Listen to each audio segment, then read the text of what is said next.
To be successful at networking, you need to add value to others. And to do this, you need to strike a balance between helping other people and then asking from other people. Because if you're somebody who never does anything for anybody, it'll come back to bite you. People won't help you. But if you're somebody who never asks from other people, it serves to undermine you as well, but in a whole different way. And I won't really get into that. What I want to talk about today is I want to talk about two different styles of helping people. There's dependent help seeking, and then there's autonomous help seeking. And these are two very important distinctions.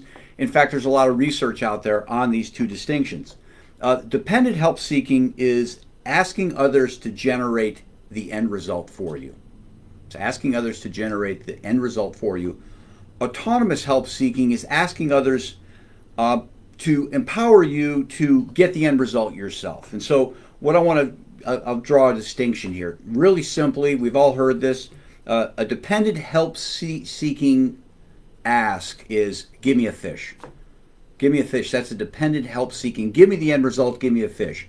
Whereas the autonomous side of that is simply, teach me to fish. Please teach me to fish.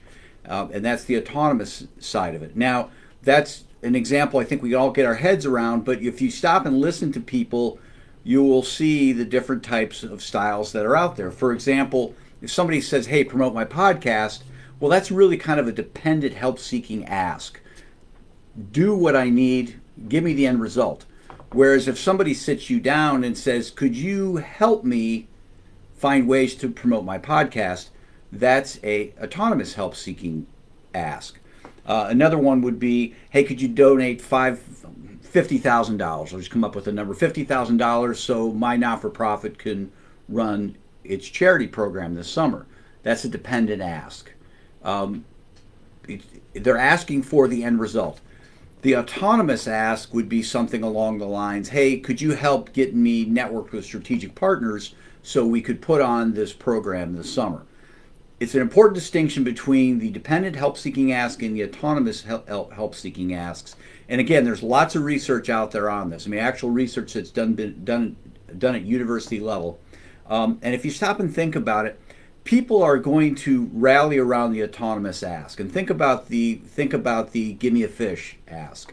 That's very dependent. If somebody comes to you and says, hey, give me a fish, you're generous, you'll probably help them, but you'll be a little bit not miffed, but just you'll be kind of exhausted with it, because you know tomorrow they're going to come back and want another fish. Whereas if somebody comes at you and says, teach me to fish, that's a whole nother ballgame. You're excited about that. You're excited about helping them, empowering them, because you know once you're successful with that, they're not going to have to come back to you. So think about it as you ask from people. Certainly you need to help people, but you also need to ask.